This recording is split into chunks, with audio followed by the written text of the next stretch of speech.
തലശ്ശേരി അതിരൂപതയുടെ ഹൃദയമായി കുന്നോത്ത് നിന്ന് തലശ്ശേരിയിലെത്തി ഇപ്പോൾ ഇവിടെ ഈ വെള്ളരിക്കൊണ്ട് അതിമനോഹരമായ ഒരു മൈനർ സെമിനാരി നിർമ്മിതമായപ്പോൾ ഇതിന് കാരണക്കാരായ എല്ലാവരെയും, പ്രത്യേകിച്ച് അതിരൂപത അധ്യക്ഷൻ ജോസഫ് പാമ്പ്ളാനി പിതാവ് തുടങ്ങി എല്ലാവരെയും, വെള്ളരിക്കൊണ്ട് വികാരിച്ചനെയും ഇടവകക്കാരെയും പ്രത്യേകമായ വിധത്തിൽ ഞാൻ അനുമോദിക്കുകയാണ്. വളരെ മനോഹരമായിരിക്കുന്നു, ഭംഗിയായിരിക്കുന്നു. നല്ല ഒരു മൈനർ സെമിനാരി തന്നെ. വലിയമറ്റം പിതാവ് ഇവിടെ ഉണ്ടായിരുന്നെങ്കിൽ തീർച്ചയായും വലിയമറ്റം പിതാവ് മൈനർ സെമിനാരി പരിശീലനം നേടിയത് തൃശ്ശൂർ മൈനർ സെമിനാരിയിലാണ്.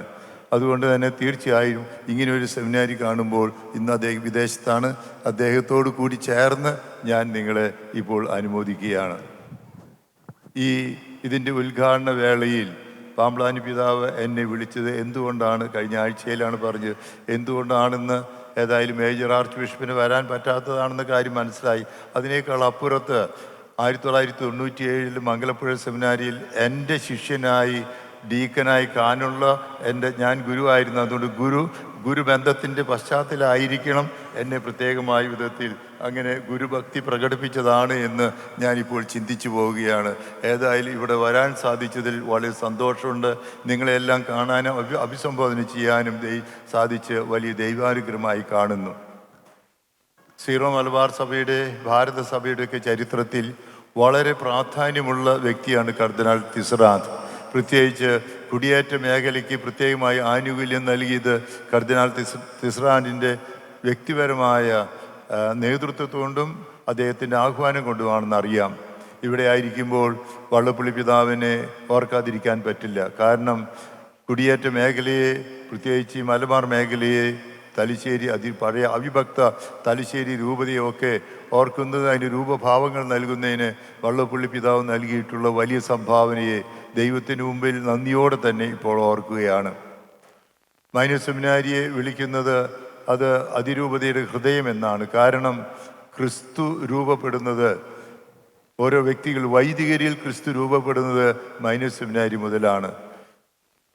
1973 തലശ്ശേരി മൈനർ സെമിനാരിയുടെ റെക്ടറായിരുന്ന അന്നത്തെ പാലയിൽ നിന്ന് തുടങ്ങി ചങ്ങനാശ്ശേരി വഴി തലശ്ശേരിയിലെത്തി, അവിടുന്ന് മാനന്തവാടിയിൽ നിന്ന് താമരശ്ശേരിയിലേക്ക്, പിന്നീട് തൃശ്ശൂരിലേക്കും എത്തിച്ചേർന്ന തൂങ്കഴി പിതാവായിരുന്നു അന്നത്തെ മൈനർ സെമിനാരി തലശ്ശേരി റെക്ടർ. അദ്ദേഹം മെത്രാനായപ്പോൾ അദ്ദേഹം എടുത്ത മുദ്രാവാക്യം ഗലാത്യർക്ക് എഴുതിയ ലേഖനം 4-ാം അധ്യായം 19-ാം വാക്യമാണ്. ക്രിസ്തു എന്നിൽ രൂപപ്പെടുന്നവരെ, ക്രിസ്തു രൂപപ്പെടുക. വൈദികരെ വിളിക്കുന്നത് ആൾത്തർ ക്രിസ്തുസ്, മറ്റൊരു ക്രിസ്തു എന്നാണ്. ദൈവം എല്ലാവരെയും വിളിച്ചിട്ടുണ്ട്. ജെറമ്യാ പ്രവാചന പുസ്തകത്തിൽ 29:11 വായിക്കുന്നവർ, എനിക്ക് നിന്നെക്കുറിച്ചൊരു പദ്ധതിയുണ്ട്. എല്ലാ മനുഷ്യരെക്കുറിച്ച് ദൈവത്തിന് പദ്ധതിയുണ്ട്. ദൈവത്തിൻ്റെ ഛായയിലും സാദൃശ്യത്തിലും സൃഷ്ടിക്കപ്പെട്ട ഉൽപ്പത്തി 1:26 വായിക്കുന്നത് പോലെ എല്ലാവരെക്കുറിച്ചും ദൈവത്തിന് പദ്ധതിയുണ്ട്. ആ പദ്ധതി പ്രത്യേകിച്ച് നമ്മൾ മനസ്സിലാക്കുന്നത് ദൈവത്തിൻ്റെ വിളിയോടുകൂടിയാണ്. എന്നാണ് ഒരു വ്യക്തിയെ വൈദികൻ സന്യാസിയായി വിളിക്കുന്നതെന്ന് ചോദിച്ചാൽ, ജെറമ്യാ പ്രവാചകന്റെ പുസ്തകത്തിലെ 1-ാം അധ്യായം 3-ാം വാക്യത്തിൽ പറഞ്ഞു, നിന്റെ അമ്മയുടെ ഉദരത്തിൽ ഉരുവാകുന്നതിന് മുമ്പേ നിന്നെ അറിഞ്ഞു വിളിച്ചു. അപ്പോൾ ദൈവത്തിൻ്റെ പദ്ധതി നമ്മുടെ ജനനത്തിന് മുമ്പ് തന്നെയുള്ളതാണ്. ആ പദ്ധതിയിൽ വിളിക്കുകയാണ് ഓരോരുത്തരെയും. അപ്പോൾ എന്തുകൊണ്ട് വിളിച്ചു എന്ന ചോദ്യത്തിന് ഉത്തരം ഒന്ന് മാത്രമേ ഉള്ളൂ. മാർക്കോസിന് സുവിശേഷം 3:13-14-15 വായിക്കുന്ന പോലെ, തനിക്ക് ഇഷ്ടപ്പെട്ടവരെയാണ്.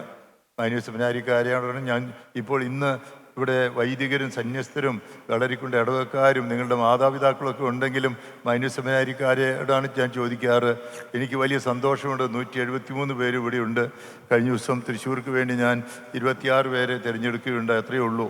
അപ്പോൾ നേരത്തെ അതിൽ കൂടുതലുണ്ടായിരുന്നു. തിരഞ്ഞെടുക്കുമ്പോൾ എന്തുകൊണ്ട് നീ അച്ഛനാകാൻ തീരുമാനിച്ചു എന്ന ചോദ്യത്തിന് പലതരത്തിലുള്ള ഉത്തരങ്ങൾ.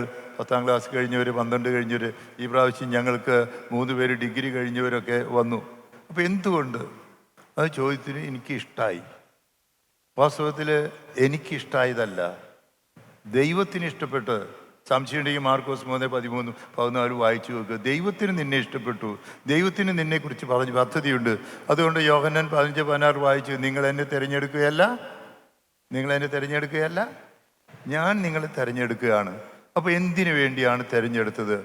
മാന്യസ് സെമിനാരിയിൽ പ്രത്യേകിച്ച് ഇന്നത്തെ രണ്ടാമത്തെ വായനയിൽ ഐസയാസ് പ്രവാചകനോട് ചോദിച്ചു, ആരെ അയക്കുക? അതിനുവേണ്ടി അദ്ദേഹത്തിന് നാവിൽ ദൈവവചനം അഗ്നിയായി ദൈവവചനം പ്രതിഷ്ഠിക്കുകയുണ്ടായി. എന്തുകൊണ്ട് എന്ന് ചോദിച്ചു, നീ എന്താണ് ഇതാ ഞാൻ എന്ന് പറയാൻ കുറച്ച് പേര് വേണം, ഇതാ ഞാൻ, എന്നെ അയച്ചാലും എന്ന് രണ്ടാമത്തെ വായനയിൽ ശ്രദ്ധിച്ചതുപോലെ അങ്ങനെ വരുമ്പോൾ നമുക്കിതാ ദൈവം നമുക്ക് നാണയങ്ങൾ തന്നിട്ടുണ്ട്. എല്ലാവർക്കും നാണയങ്ങൾ കൊടുത്തിട്ടുണ്ട്. ഇന്നത്തെ സുവിശേഷത്തിൽ ആ നാണയങ്ങൾ വർദ്ധിപ്പിച്ചവരുടെ കഥയുണ്ട്. 10 നാണയം വർദ്ധിപ്പിച്ചവർ, 5 നാണയം വർദ്ധിപ്പിച്ചവർ, അത് മൂടി വെച്ചവർ, ഇങ്ങനെയുള്ള പശ്ചാത്തലമാണ് ഇന്നത്തെ സുവിശേഷത്തിൽ കേട്ടത്. ഞാൻ എന്ത് ചെയ്യണം?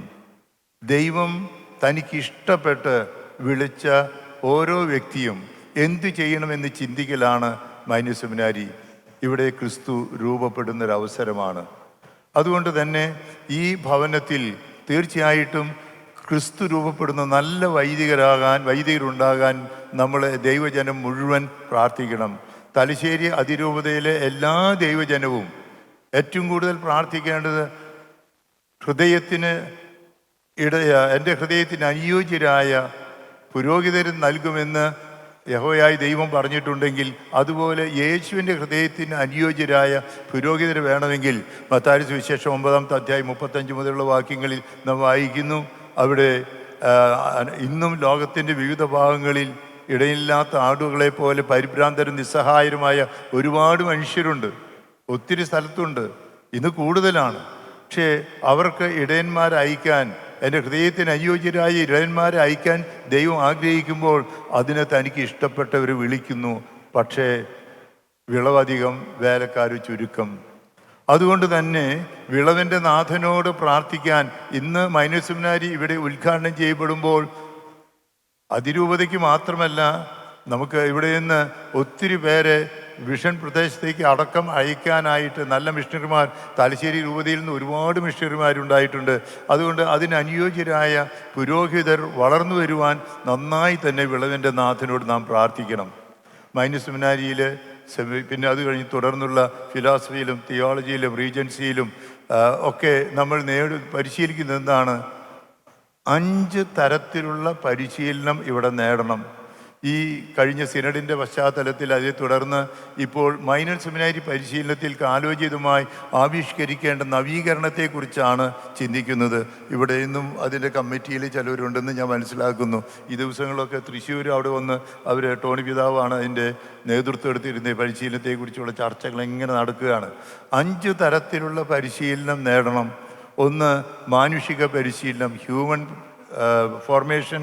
2, ഇൻ്റലക്ച്വൽ ഫോർമേഷൻ, ബുദ്ധിപരമായിട്ടുള്ള പരിശീലനം. സ്പിരിച്വൽ ഫോർമേഷൻ, ആത്മീയമായ പരിശീലനം. പാസ്റ്ററൽ ഫോർമേഷൻ, അജപാലനപരമായ ഫോർമേഷൻ. ഒപ്പം തന്നെ 5-ാമതായിട്ട് മിഷണറി ഫോർമേഷൻ. അപ്പം എല്ലാ വൈദികരും മിഷണറിമാരാകണം, അതിനുള്ള പരിശീലനം ലഭിക്കണം. അത് ആരംഭിക്കേണ്ടത് മൈനർ സെമിനാരിയിലാണ്. അതുകൊണ്ട് തന്നെ മൈനർ സെമിനാരി പരിശീലനത്തെക്കുറിച്ച് ഈ അടുത്ത കാലത്ത് നടത്തിയിട്ടുള്ള അധികവും മേരിമാത സെമിനാരി ഫറോക്ക് റിസർച്ച് ഇൻസ്റ്റിറ്റ്യൂട്ടിൻ്റെ പഠനമാണ് ഏറ്റവും കൂടുതൽ ഉപയുക്തമാക്കിയത്. അതിൻ്റെ വെളിച്ചത്തിൽ KCBCയും സീറോ മലബാർ സിനഡും വൈദിക പരിശീലനത്തിലെ കുറേയേറെ ആധുനിക മാനദണ്ഡങ്ങൾക്കനുസരിച്ച് നവീകരണ പ്രവർത്തനങ്ങൾ ഇപ്പോൾ ആലോചിച്ച് നടപ്പിലാക്കിക്കൊണ്ടിരിക്കുകയാണ്. ഈ അവസരത്തിൽ നമ്മുടെ മൈനർ സെമിനാരിയിലെ പരിശീലനം എങ്ങനെയാകണം? ഓരോ വൈദികനും ആദ്യം തന്നെ ഒരു നല്ല മനുഷ്യനാകണം. അതുകൊണ്ടാണ് ഹ്യൂമൻ ഫോർമേഷന് വളരെ വളരെ വളരെ പ്രാധാന്യം കൊടുക്കണമെന്ന് പറയുന്നത്. ഒപ്പം തന്നെ അറിവ് നേടണം, ബുദ്ധിപരമായി നേടണം. അതിനേക്കാൾ ഉപരി ആത്മീയമായി ക്രിസ്തുവിനെ അനുഭവിച്ചറിഞ്ഞ ഒരു വൈദികൻ ഉടുപ്പിട്ട് നടക്കുമ്പോൾ ക്രിസ്തുവിനെ തന്നെയാണ് കാണിച്ചു കൊടുക്കുന്നത്. ആ രീതിയിൽ ആത്മീയ മനുഷ്യനായി തീരാൻ വേണം. ആടുകളെ അറിയുന്ന നല്ല ഇടയനായി തീരാൻ അജപാലന പരിശീലനം ആവശ്യമാണ്. അതിനേക്കാൾ അപ്പുറത്ത് യേശു നൽകിയ കൽപ്പന, യോഹന്നാൻ സുവിശേഷം 13:35 വായിക്കുന്നത്, ഞാൻ നിങ്ങൾക്ക് ഒരു പുതിയ കൽപ്പന നൽകുന്നു, നിങ്ങൾ പരസ്പരം സ്നേഹിക്കുവിൻ. ആ പുതിയ കൽപ്പനയേക്കാൾ അപ്പുറത്ത് തന്നെ യേശു പറഞ്ഞ ഡ്യൂട്ടി, ദൗത്യം, അത് മത്തായി സുവിശേഷം 28:19, മാർക്കോസ് 16:15 നാം വായിക്കുന്നതാണ്. നിങ്ങൾ ലോകമെങ്ങും പോയി സുവിശേഷം പ്രസംഗിക്കണം. മാമോദിസ സ്വീകരിച്ച എല്ലാവർക്കും ഈ മിഷണറിമാരാകാനുള്ള ദൗത്യമുണ്ട്. അത് വളരെ പ്രത്യേകിച്ച് സമർപ്പിതർക്കുണ്ട്. അതിൽ വളരെ പ്രത്യേകിച്ച് യേശുവിൻ്റെ മറ്റൊരു ഇടയനായി തീരുന്ന, പുരോഹിതനായി തീരുന്ന, പ്രവാചകനായി തീരുന്ന ഓരോ പുരോഹിതനും യേശുവിൻ്റെ സുവിശേഷം ജീവിത സാക്ഷ്യത്തിലൂടെ എല്ലായിടത്തും പ്രസംഗിക്കാൻ ഉത്തരവാദിത്തപ്പെട്ടവനാണ്. അതുകൊണ്ട് ഇന്നത്തെ കാലഘട്ടത്തിൽ, അതുകൊണ്ടാണ് ഇന്നലെ ലിയോ മാർപ്പാപ്പ പുറത്തിറക്കിയ മാഗ്നിഫിക്കാസ് ഹ്യൂമാനിറ്റാസ് എന്ന് പറയുന്ന ചാക്രിക ലേഖനത്തിൽ AI യുഗത്തിൽ തന്നെ എങ്ങനെ യേശുവിൻ്റെ മിഷണറിയായി ജീവിക്കാൻ സാധിക്കും എന്നുള്ളതിൻ്റെ പരിശീലനം ലഭിക്കേണ്ടതാണ്. അതുകൊണ്ട് എനിക്ക് ഉറപ്പാണ്, പാമ്പ്ളാനി പിതാവ് നേതൃത്വം കൊടുക്കുന്ന ഈ തലശ്ശേരി അതിരൂപതയിൽ മേൽവട്ടച്ചനല്ലേ റക്ടറച്ചൻ, തീർച്ചയായിട്ടും വിശ്വാസ പരിശീലനത്തെക്കുറിച്ച് സീറോ മലബാർ സഭയ്ക്ക് മുഴുവൻ രൂപഭാവങ്ങൾ നൽകിയിട്ടുള്ള അച്ഛൻ തന്നെ ഇവിടെ നിന്ന് റക്ടറച്ചനായിരിക്കുമ്പോൾ എനിക്ക് ഉറപ്പുണ്ട് തലശ്ശേരി മൈനസ് സെമിനാരിയിലെ വൈദിക പരിശീലനം ഇവിടെ പഠിക്കുന്ന കുട്ടികളെ നിങ്ങളൊക്കെ ഈ സീറോ മലബാർ സഭയ്ക്ക് മാത്രമല്ല സാർവത്രിക സഭയ്ക്ക് മോഡൽ വൈദികരാകാൻ തലശ്ശേരി അതിരൂപതയിലെ മൈനസ് സെമിനാരിക്ക് സാധിക്കട്ടെ എന്നുള്ളതാണ്. അതുകൊണ്ട് ഞാൻ തൃശ്ശൂർക്കാരൊട്ടും കൊച്ചാക്കില്ല, അവിടെ ഇതുപോലെ തന്നെ വേണം കേട്ടോ, എല്ലാ മൈനസ് സെമിനാരിലും അങ്ങനെ തന്നെ വേണം. എന്നാലും നിങ്ങൾ ഇന്ന് ഇവിടെ ലിയോ പാപ്പായുടെ കാലഘട്ടത്തിൽ ഇങ്ങനെ മൈനസ് സെമിനാരിയിൽ, പ്രത്യേകിച്ചും AI യുഗത്തിൽ മൈനസ് സെമിനാരിയിൽ പരിശീലനത്തിൽ നിങ്ങൾ ഏറ്റവും നല്ല മാതൃകാ വൈദികരായി തീരാൻ ക്രിസ്തു നിങ്ങളിൽ രൂപപ്പെടട്ടെ. യേശു ആഗ്രഹിക്കുന്ന രീതിയിൽ ഇവിടുത്തെ സെമിനാരിക്കാരിൽ യേശു രൂപപ്പെടാൻ സാധിക്കട്ടെ എന്നുള്ളതാണ് പ്രാർത്ഥന. ലഭിച്ച താലന്തുകൾ അത് 100% വർദ്ധിപ്പിക്കാൻ, അത് ഏറ്റവും നല്ല രീതിയിൽ വർദ്ധിപ്പിക്കുന്ന 10 നാണയത്തിൻ്റെ ഉപമകൾ കേട്ടല്ലോ, അതുപോലെ വർദ്ധിപ്പിക്കുന്ന നല്ല സെമിനാരിക്കാരായി വളരാൻ നിങ്ങൾക്ക് സാധിക്കട്ടെ. ഒരൊറ്റ കാര്യം, വിളിച്ചവനോട് വിശ്വസ്തനായിരിക്കണം. 3 വാക്കുകൾ സെമിനാരിക്കാരോട് പറയുകയാണ്. 3 വാക്കുകൾ പറഞ്ഞ് ഞാൻ നിർത്തുകയാണ്. അത് നിങ്ങളുടെ മനസ്സിലുണ്ടാകണം. നിങ്ങളുടെ ജീവിതത്തിൽ നിങ്ങൾക്ക് വിജയമുണ്ടാകണം. You have to be successful. വിജയമുണ്ടാകണം.